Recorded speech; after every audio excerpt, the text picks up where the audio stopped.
Hi, everyone.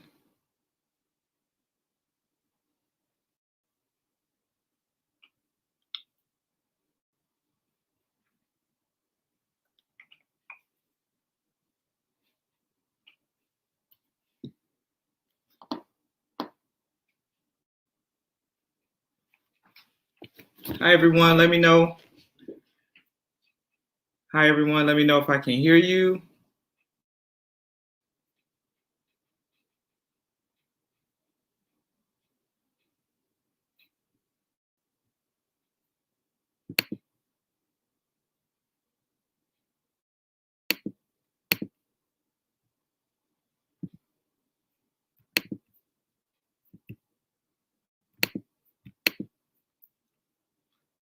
Hi, everyone.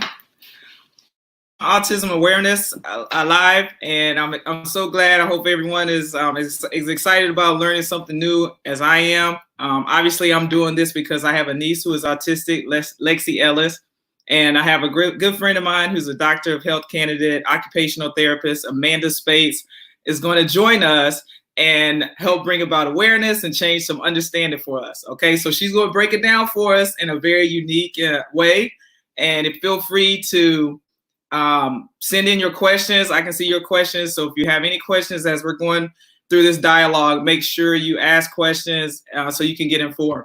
So without further ado, Amanda, this is not about me. This is all about Amanda Speights. And I'm so grateful that she decided to join us and just shed some information. So let me bring on Amanda. Hi, Amanda. Good evening, everyone. Hi, Chasity. How are you? I'm good. Your title looks better than mine. I should have put something else. Yeah, you should put something after that. You should put excellent auntie, amazing auntie, auntie of the year. Thanks. I'm so excited to have you on. Before everyone, if you aren't familiar, April is Autism Awareness Month. And before the month ends out, I wanted to do something special because I love my niece so much and my brother Al Ellis, who's on, and my sister-in-law, Belisa. We love Lexi, and we're still learning how to develop the best relationship with her as she was diagnosed with autism. So I wanted to share about my adjustment in doing that, and I'm sure there are a lot more people out there who have some of the same concerns I have. So that's why I brought Amanda Speights on my Facebook Live so we could chop it up and she could teach us a little bit more. So Amanda, introduce yourself and let's start it. Well, good evening, everyone. My name is Amanda Speights, and I'm an occupational therapist. I've been an occupational therapist for almost 10 years, and I've been working with children with autism and adolescents, starting from ages 3 up until 22, which is when they're aging out of the school system. And it's just it's a population that I love. I always keep coming back to pediatrics. People ask me if I'm ever going to leave and go to the hospital, and I say, I just live in pediatrics. I love it. I love the kids. And because you love the kids, I call you all the time asking about my niece. And I am a touchy-feely person. My family is very hands-on, very emotional, sometimes too emotional. And with Lexi, I want to hug her. I want her to make eye contact with me when we talk. And I don't get that. And, I know I've talked to you about what are some tools where I can handle myself better in that situation when I'm trying to have dialogue with her and when I'm trying to develop a relationship that's totally different from my other 5 nieces and nephews. Right. Well, we want to understand that individuals with autism have different sensory features, right? So let's back it up. Autism spectrum disorder, right? The CDC says 1 in 54 individuals are diagnosed with it. It's a diverse condition that's lifelong and is characterized by differences in nerve connections that cause differences in information and sensory processing, right? So that's what you're noticing with Lexi, is that she's having these sensory features that are caused by the differences in her brain connections that cause those differences in information and sensory processing. So she's interpreting how her body is interacting with the world a little bit differently than us. You have to think about it like a different kind of software, maybe, right? Think about Windows and Mac. It's not that it's broken. It's just that they're two different kind of software and they require two different type of files and they kind of detect things a little bit differently. Break it down for me, Amanda. Come on. I don't want to feel like I'm talking to a doctor. I want it to be like you're talking to me like we chat on the phone. Okay. So you got For real? my Facebook crew and my YouTube crew that are listening in. Okay. Yeah. Yeah. So that means that, so she feels something and it's a little bit over responsive sometimes. It could be, especially things like light touch. Light touches can be very irritating to even one of us. If we touch the back of our arm really lightly, the hair on the back of your arm stands up. So light touches can be very irritating. And just like I said, because of those differences in their brain connections, they're interpreting how their body is taking in information from the environment a little bit differently than we are. And sometimes that's like turned up, sometimes that's turned way down. So that's why you might see her seeking or looking for different types of sensation input and kind of shying away from other ones. When there's a lot of noise going on, like with the family, and Lexi tends to go away or just be by herself, oftentimes that's hard because as a family, you want to honor, like, I know we have to honor her space. And sometimes, like, talk about how some kids with autism, like, they have to have that quiet space, or like some people call it a shutdown, some people call it like a meltdown, or sometimes they have tantrums. And there's so many misconceptions about autism, like, you know, they don't act like typical kids. They throw temper tantrums. They're erratic. So can you talk about the different levels of the shutdown or meltdowns, as you would say? Right. Well, some kids and some individuals can actually be supported to participate in some of those louder environments, maybe using an accommodation or headphones, like using noise canceling headphones. Think about it. When we go to a concert, it's extremely loud. I think I'd probably even have some kind of hearing damage from going to the club too often in college and standing near the speakers, because it's just very loud and it can be very overwhelming. And if your system is on high alert and you're already experiencing that noise at a higher level, then of course you're going to want to run away. So maybe just providing her with headphones. Some kids like to wear headphones. When kiddos get older, they might prefer earbuds. I mean, that's something pretty typical that you see kids walking around with earbuds all the time. So she could probably wear some earbuds with maybe some ambient noise sometimes to help her calm down. So that could be one way to support her in the environment when she wants to participate with you and your family. But understanding that she does need her space. And sometimes that's a sensory overload. That's not a temper tantrum. That's not a challenging behavior. What it is it's a meltdown. It's just caused by too much sensation and not being able to figure out kind of which end is up. They're getting way too much information from the environment and just not able to process what you're saying or what's going on.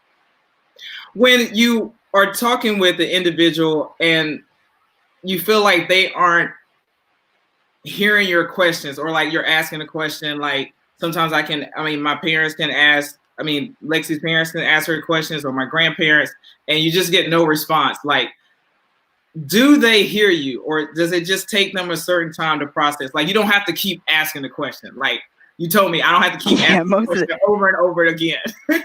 Right. Most of the time they hear you. And sometimes it can be worse to repeat it, because we're talking about sensations and the way that the brain processes them. So my brain detects something when I go to touch my arm. As soon as I go to touch my arm, it sends a signal to my brain. The same thing when you're talking. You're sending a new signal to her brain. So you're giving her more work when you repeat yourself, actually.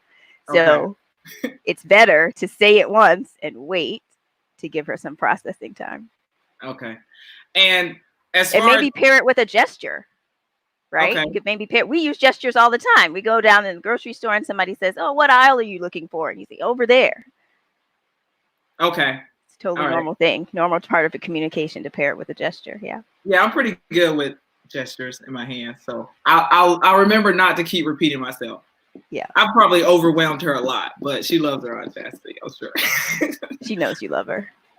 So talk about the different types, like when I think sometimes in speaking with parents and not just my brothers, but like or educators, when it comes to disciplining kids like that are autistic or even teenagers, what are the different types? Like how can you break it down for us when it's not they're just having a tantrum because they're spoiled, or maybe they're just trying to avoid some kind of discomfort? Like what are the three different types of kind of like, I don't want to say meltdowns, but when things kind of like get out of order for them?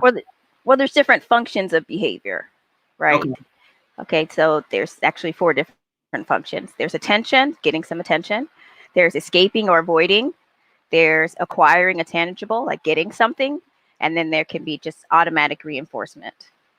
So they're just like reinforced, like that can be like by something that just feels good to you. Okay. Yeah. Okay. So you have to be a detective a little bit when we're thinking about behavior. Yeah. You have to be a little bit of a detective to kind of figure out what's going on, to see what is she getting or what is she trying to get with this behavior, because behavior is really a form of communication. Yes or no? Yes. Think about it. It is. It is. We communicate with our behavior all the time. For some grown-ups, it's a form of manipulation. Oh, for grown-ups and kids. But that's for another Facebook Live. But right. Yeah, so basically it comes down to parents having a very deep connection and a good relationship with their child. Just like just because they have autism, it isn't any different from as some would say, a typical kid. You have to develop that relationship. Like my mom knows me. I'm 44. My mom still knows me. So she knows all my behaviors, and it's the same. So I want to encourage all the other parents out there. They have to learn their child and learn the kind of order that their child likes, because from what I've heard and just from research, most autistic kids like the same kind of pattern every day, as opposed to me. I go with the flow every other day. Like it just doesn't matter. Right. Well, routines are predictable. And so if you know what's going to happen, you don't have to have so much anxiety about it. So that's where that kind of insistence on sameness comes from, is helping it's a coping strategy for controlling anxiety. Because sometimes I think, like, I take my nieces and nephews a lot, but I know with Lexi, she likes a little bit of structure. And it's so funny. One time I drove my brother's car, and when I came back to, take my brother's car back, I came in the house and Lexi's like, "You had daddy's car." She was letting me have it. Like, daddy's car doesn't leave, So I thought that was funny. Like, yeah.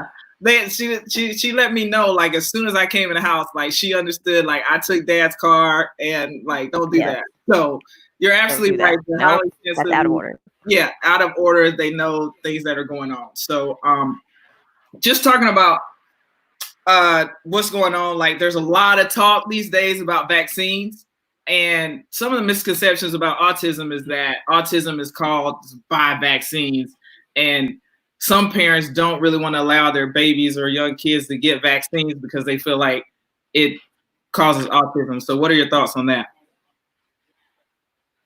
We can go ahead and shut that down right now. MMR does not cause autism. Let me say it again. MMR does not cause autism. Okay? Yes. All right. There was an article that was written by a doctor who is no longer a doctor anymore. Right? They took his license. They took it. They took the license. No more doctor. Okay? That article was retracted. That study design was totally flawed, and it's really interesting if you want to just kind of go on a deep dive into how that all came about. It was really about money. It was about breaking the vaccine into 3 different vaccines and marketing it and selling it. So that it was not at all. And they preyed on a vulnerable population. It was disgusting.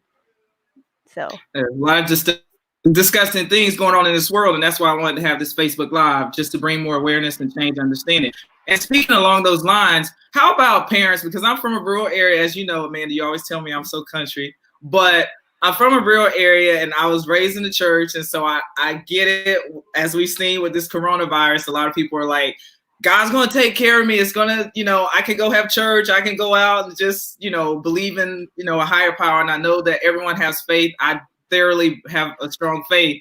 But there are some parents who feel like they don't want to accept the diagnosis, and they feel like a kid's going to grow out of it, or they can pray autism out of them. So I know we've had our talks about that. So can you just enlighten us about those misconceptions some parents believe in or not accepting the diagnosis?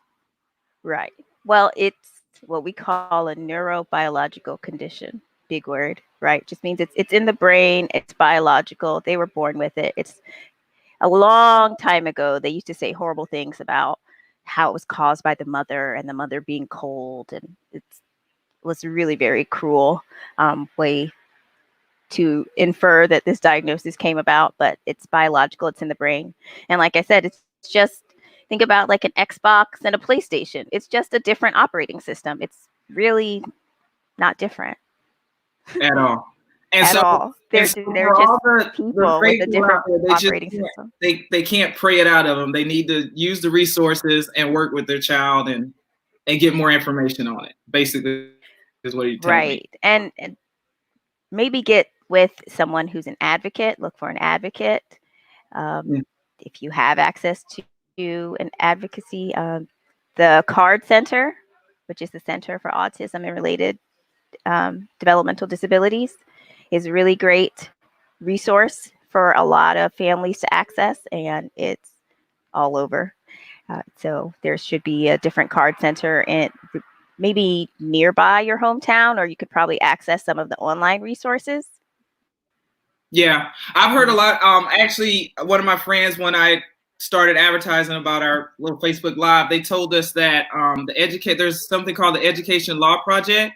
So you can become an advocate, and you can also get training, and they can make sure that your kid isn't discriminated in public schools. So for a lot of you parents back in my hometown in rural areas, make sure you write that down. It's called the Education Law Project, and they have a lot of great tools and resources where you can make sure your child is getting taken care of in public school. I have a question for you, Amanda. Yeah. One person, Karen, is a good friend of mine. I'm sending her out a 4. Well, no, a 5. I'm sending Karen a 5. I'm worried that my son will have trouble re-entering the social world again once this is over. He's not keeping in touch with his two friends from school. What are your thoughts, or what kind of advice do you have for her after this quarantine life is over, how he re-enters the world? Is he able to keep in touch with them via technology? Right now, I would have said before this, I wasn't sure if little preschoolers could attend to going to school online, but the kids I work with are blowing me away every day. So I think presume competence is something that I always try to do. Presume competence and give opportunity before we think that they can't do something. So maybe just providing him a different way of contacting his friends. Okay. Maybe So what if using Zoom? Using Zoom? Yeah, try to use Zoom. What if he or she, and there are other kids out there that don't like sitting in front of the computer, or don't feel that they can't communicate in that way? Are there any? Don't sit. Don't sit. Just have them stand. Oh my gosh, this is my. Ooh, go ahead. So have me preach, because I'm like not about sitting at all. I don't think that the kids need to be sitting, because movement is the number one, architecture of the brain. That's okay. So kids need to move. So it's fine. I've had kids hold the iPad or hold the phone and be walking around with me. Or I've even asked them to do that in an activity. If I'm working in teletherapy, I'm asking them to do an activity. I might ask them to pick up the phone, pick up the tablet, and go do something with me that's moving around. So just because we're using technology doesn't mean that we have to be glued to the chair. Should I get up in my Zoom meetings with my staff? You probably should. You should probably have movement breaks, or a ball chair, or some kind of movement. Sometimes I bring my yoga mat out and I'll do some headstands. It's great. So another thing that I wanted to ask you about, and that's like Lexley hasn't actually spent the night with me because I just travel so much, and I would definitely take her on a fluid travel scenario, so that probably wouldn't be great for her. But talk about some of the sleeping disorders and digestive disorders and seizures that some autistic children deal with. Well, sleep is really tricky because the impacts of sleep can be really detrimental to learning and being able to just function in the daytime. And sleep disorder diagnoses are twice as likely in individuals with autism. So that can be really tough to deal with. So it's really important to try to tackle those sleep issues. I think more important than people realize. They might focus on, okay, let's work on the fine motor and the sensory processing. But when any of us are sleepy, we're not at our best. We're more irritable. We're more crank. Yeah, me too. All of us. And you actually don't even retain information as well if you're not getting a good night's sleep. So all of these great therapies and interventions that we're using and all of these skills that we're trying to teach, they might not even carry over if our kiddos aren't getting good sleep. Okay. What if your child doesn't like to go to sleep? Like, can you try to enforce a bedtime? Like, give us some tools on how to get that routine. Because I have another niece who isn't autistic, Right. but she just will not go to sleep. Right. Well, you said the key word right there, routines. Routine is the best way. Make it a routine. Try to use the same music, use the same bubble bath, maybe do it at the same time. Just make it the same and make it a routine, and that will help just promote better sleep hygiene. It's the same though, but if you're going to read a bedtime story, they pretty much like the same one. So they might like the same one, and you might just have to read that story. It's not for you. It's not for you. It's for them. It's not about me, right? It's not about. Sometimes it is. It's not about us, okay? Sometimes it's about us. Not when it's time to go to bed. Just read the story. Lynn Shabata actually said lavender bath, story, and consistent bedtimes helps with that. Talk about the digestive disorders. Are there certain foods that autistic children should kind of like? I mean, obviously, I'm a stickler. I mean, I've gotten better with like healthy diet. I mean, obviously, when I grew up, my grandmothers and they took care of us as far as food went. We didn't get to eat out, so we didn't really have those issues back in the day. But like, talk about the healthy diet for autistic kids, or is there anything in general? I would just recommend a healthy diet for all children, just because they're growing and developing, and their brains really need that proper nutrition and nourishment in order to grow and develop properly. Autistic children don't, unless they have a diagnosis like celiac disease, they're not going to be particularly adverse or needing to eat something else, for their nutrition wise. They might have a sensory concern with some of the things that you present to them, just like some other kids. They might not like the color, they might not like the texture, they might not like the taste. And you can work on things being a little bit more tolerable by just presenting the food in a non-threatening manner. Something I do in practice a lot is food crafts, like making you remember ants on a log, making the celery and the peanut butter with the raisins, doing little food crafts like that to just make the food not be threatening to them. Oh, yeah. It'd be really fun. I hope my mom tuned in, because we got threatened. You just eat the food that's in front of you, and that's it. They were like, yeah, I don't really know about the ants on the log and all. It's just eat. You gotta eat. Yeah. But those are some good tips. So, I might have to use that with Lexi, because I can't get Lexi to drink water. That's a tough task. I'm trying to get her Crystal Light. Maybe so. Crystal Light, just add a little sugar to it. Maybe a little Crystal Light. She's just like my brother. She likes the sodas and the sweet tea, and I'm trying to get her to drink more water, and that's his fault. So I'm going to blame him on that. Yeah.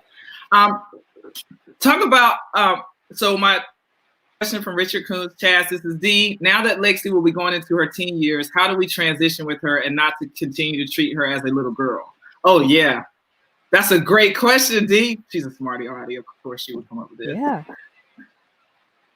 You have to figure out what she likes and and like you said, don't treat her like a little girl. Give her more responsibilities. Give her more things to do, more ways that she can be included. Okay. And doing more grown-up things. Chores are great thing to learn. Self-care and life skills can never be forgotten. Well, she's getting color in her hair now, and I don't know if I can help her with her nails, but I mean, I can work on some things. I can let her be a girl. Paint her nails. That Do something. yeah, we can work on that. She has a bunch of aunties with different personalities that can help her with certain things. So, but that'll be interesting because that's going to be a transition other as well. But she's doing well right now, and we're excited about that.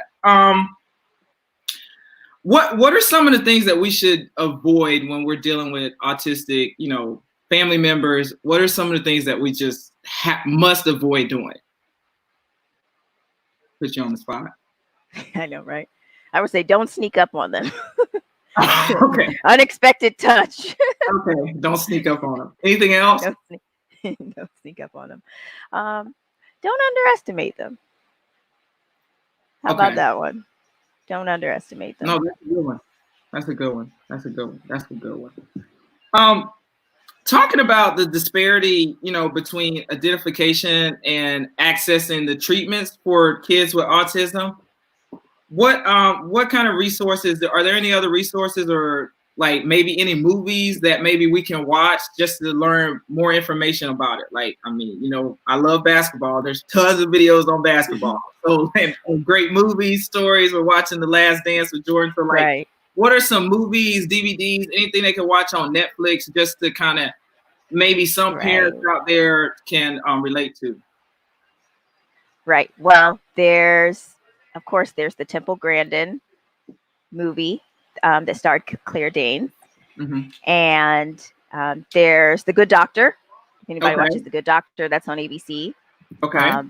Netflix has a TV show called Atypical, and that features a high school student.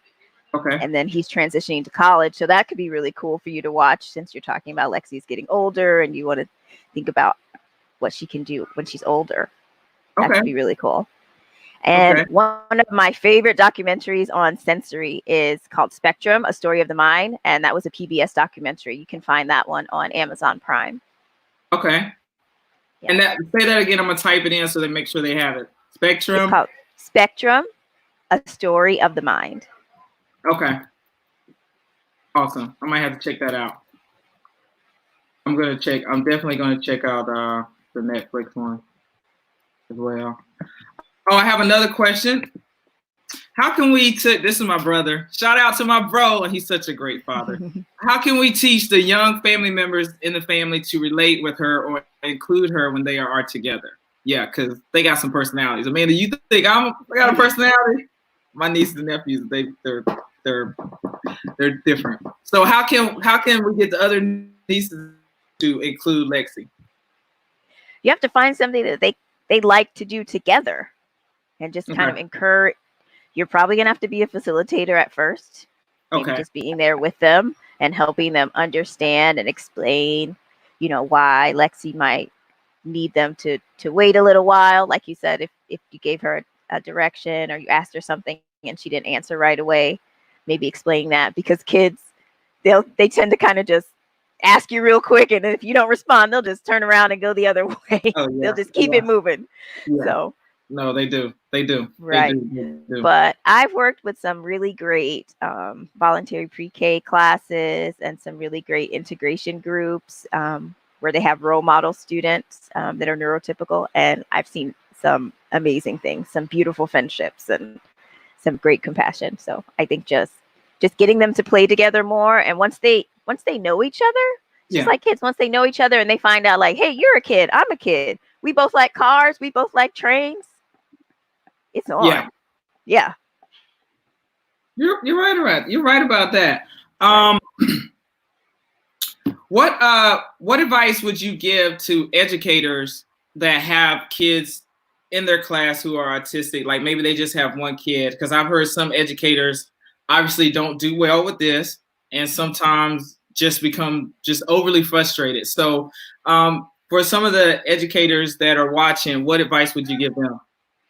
I would say reach out and get some training, get some support from your administration, because every educator is going to have an individual with autism in their classroom sooner or later.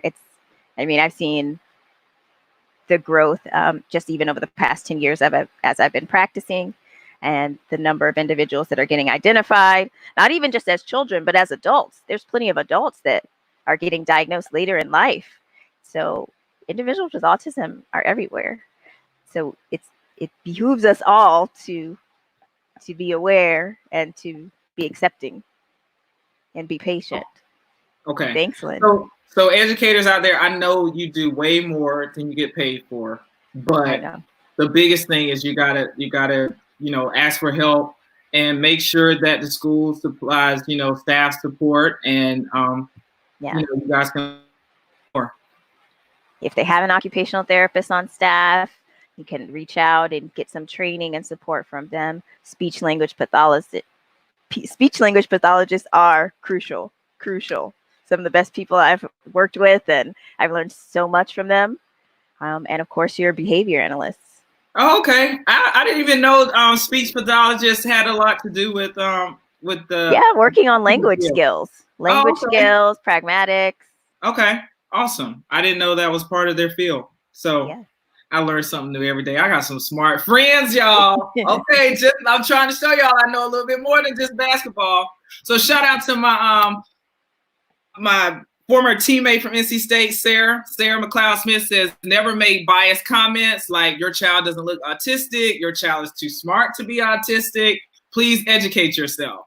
Yeah, I mean, come on, people. Like, we got to do better. And I mean, that's why I wanted to have this Facebook Live because of my niece, but not just only that. Like, I've traveled around the world. Obviously, I do a lot of camps and clinics with different kids, and everybody's different.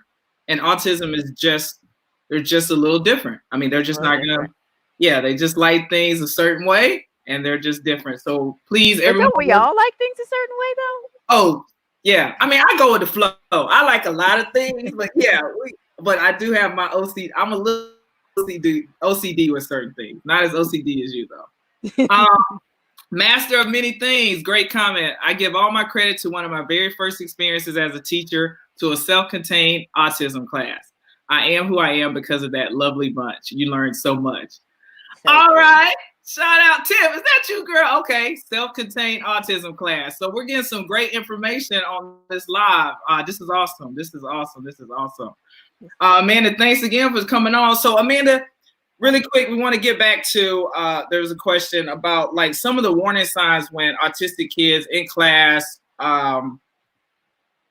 actually want to, what are some signs where they're feeling overwhelmed? Is it like pressured speech? Like, do they start talking real fast? So give us some signs of where, for me, where I'm an auntie and I'm just doing too much. Like, I need to calm down and get patient. Right.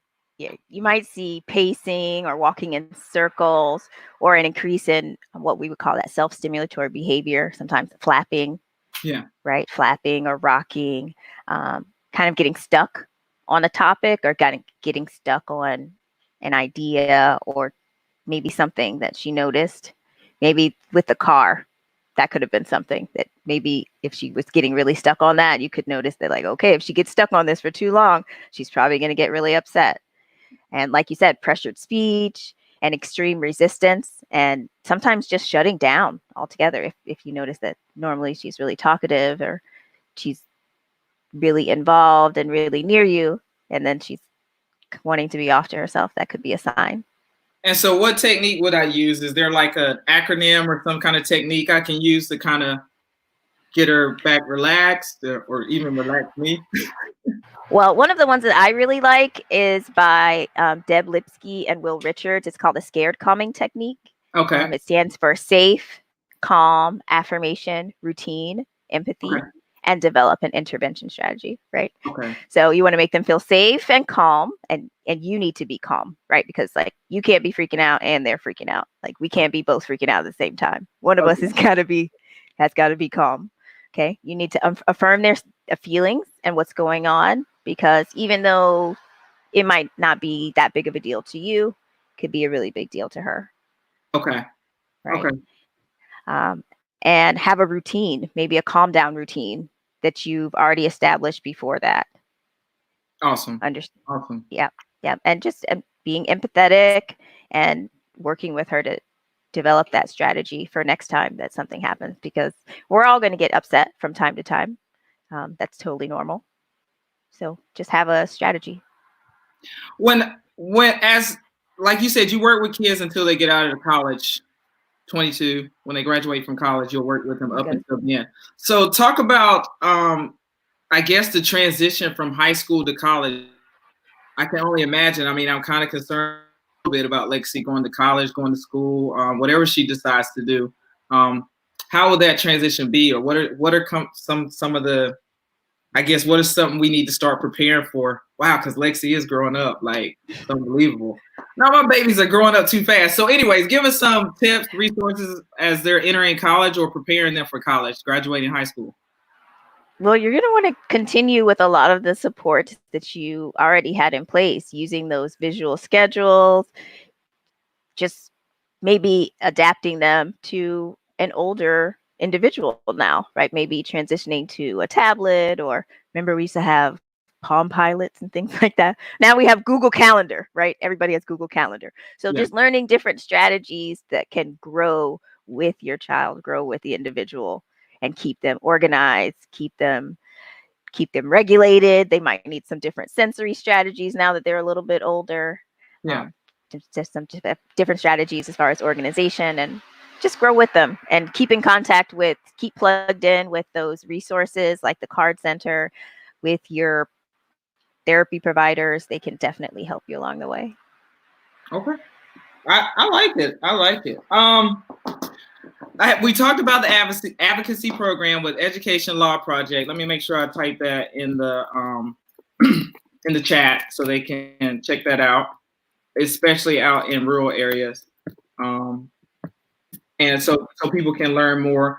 Also, are there any other resources for parents that they can get their hands on in working? I mean, in raising their kids and just trying to become better in all those situations. In any situation that arise. I would say that the University of North Carolina Teach Autism program is a great resource for families and for teachers for training. You had to throw Carolina Tar Heels out here. Shout out, okay. Okay. Well, they get one thing right. they're doing a lot of things right. It's a great program. It's a great program. So A lot of what is it? It's the University of North Carolina Teach Autism program. Okay. All right. And so that's teach with 2 C's. Okay. .com. All right. Mm-hmm. Got it. For some younger children, ABC Mouse is a really cool site that has reading, math, science, art, and colors for ages 2 to 8. Okay, 2 to 8. All right. Yes. Can you repeat that, Amanda, so I can put that in there too? Sure. It's ABC Mouse. So that's www.abcmouse.com. Okay. All right. Awesome. Awesome. Wow. I mean, I've gained some valuable information. We talked about, like, it can't be cured. It's in the brain. If anyone on the live, again, thank you all for joining. If you have any other questions, feel free to type it in. We'll answer a few more questions, and then I got to let Amanda get back to studying for her PhD. Yeah, baby. I mean, I know. I'm gonna have to call you doctor. Yeah. What am I doing with my life? You know what I'm saying? Anyways, you're doing this. Amanda's working on her PhD. My sister's working on her PhD. I'm just glad that they allow me to be me and still hang with them and recognize me. So I look forward to calling you Dr. Speights one day. I love everything you do. Again, everyone, thanks for joining in. Amanda, what would you like to close out with? I would like to say that not only is April Autism Awareness Month, but it's also OT Month. Whoop, whoop. Shout out to all the OTs. Shout out to all the OTs. I'm glad to know one. I actually had some OTs that reached out to me and said, I got to put up this comment real quick. Amanda Renee Speights is the smartest, the sweetest, the natural autism whisperer. Oh. Autism whisperer. Lynn. So see, sweet. I have good discernment. I know good people. Lynn, thank you. It's a talent. I just bring the best on my Facebook Live. My brother She said did. thanks, they appreciate it. But no, we are so grateful for this. We appreciate it. I mean, I'm going to still keep bugging you and texting you because I'm trying to be the best auntie ever. But I learned a lot tonight. And I think everyone that joined in and once they visit this, they're going to start following you. All right. So when you're big time and you're a doctor, don't forget about me. Okay. Of course not. All right. Thanks everyone for joining in. Thank you, Amanda. We'll talk. Thank you. Okay, so bye-bye. All right. Bye-bye.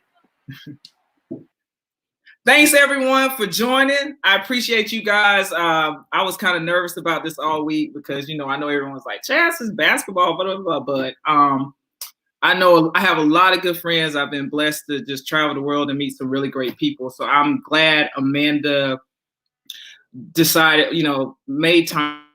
She's working on her PhD to do this Facebook Live with me. And so I'm very appreciative of that. And shout out to my brother and Valisa, who are doing a great job with Lexi and dealing with their crazy family members who just are still adjusting and still trying to figure it all out. So we'll all be better from this day moving forward, and we'll continue to learn. Make sure you check out, again, let's recap the Education Law Project. Make sure you check out those resources, some of those movies on Netflix. I'm definitely going to check out the movie on Netflix, and so I can learn more. And that's it. So Chastity's out. I'm trying to do some things different since they took basketball away from me, but it's okay. I got a lot of stuff I'm interested in, and I'm excited that I was able to do this. And that's it. So I don't have to go watch basketball, but I'm going to go work on some other creative ideas. Again, thank you all. Stay safe. Keep practicing social distancing. This is a very serious disease, so we got to be careful. So you guys, make sure you just be smart out there. Be smart. Okay. All right. Till next time. Thank you guys.